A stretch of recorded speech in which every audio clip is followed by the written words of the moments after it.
Mouse from Linus fans. Sometimes I just can't help but laugh when the capitalist system can't even afford to pay for itself. Prisons in Ohio are currently restricting energy as temperatures are soaring. They're going higher, it's getting hotter, due to a monetary agreement between the state and the top power company in the state. 24 Ohio prisons have agreed to shut off electricity for 3 to 4 hours between 2 p.m. and 6 p.m. and have resorted to using backup generators as a result of the cost of electricity.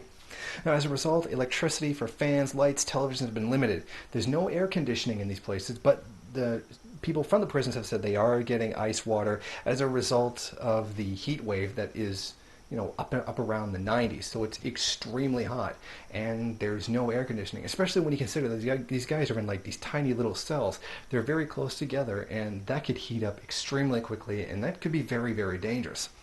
But they are granting them ice and water, so they should be okay, apparently. Now, shutting off the power like that is extremely dangerous, especially I'm assuming a lot of the locks are electrical, so I'm assuming that this interferes with their system. The heat from these things can drive people crazy. I mean, heat makes people crazy. Now you take a set of material conditions like prison and add heat craziness on top of it, and you've got a tremendously dangerous situation. Now, the ACLU has already issued a statement saying that this is not proper conduct. This should not be going on, and this is dangerous. They said that the government agencies should not resort to these type of measures to earn revenue because it compromises safety, security, not only for the incarcerated, but for people and staff who also use the facilities. Now, what are we seeing here? Capitalism can't even afford to keep the people locked up that its system attacks. So capitalism creates a system of contradictions where people have to do whatever it is to survive, creates a poisonous environment, creates material conditions that make people a certain way, and yet in the end now, they can't even afford to keep those people in jail. Capitalism can't afford to take care of itself.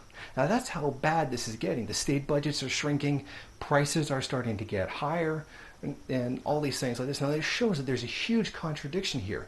Capitalism can't even take care of itself. It's got its profit motive and its own stability. And these two things are in contradiction. They're either going to have profitability or they're going to collapse. Hopefully both things are going to happen, and that actually could very well happen. Now we just see here that, as this situation gets worse, as the economy gets worse, there's going to be more crime and so-called crime. And they're going to have to lock up more people. And they're going to need more money to lock up even more people. And this whole situation will lead to a great deal of social unrest and is going to get out of control. All this because capitalism is based on a system of contradictions between that of the system and its people, between other people, between the ruling class and the people, and those contradictions can't be resolved. Capitalism itself can't resolve these contradictions. The people have to do that through revolution and changing their material conditions. But it's interesting to know that because capitalism can't resolve contradictions, because it's based on a system of contradiction, it's tearing itself apart and can't even afford to lock up the people who, even in a minute way, resist the system.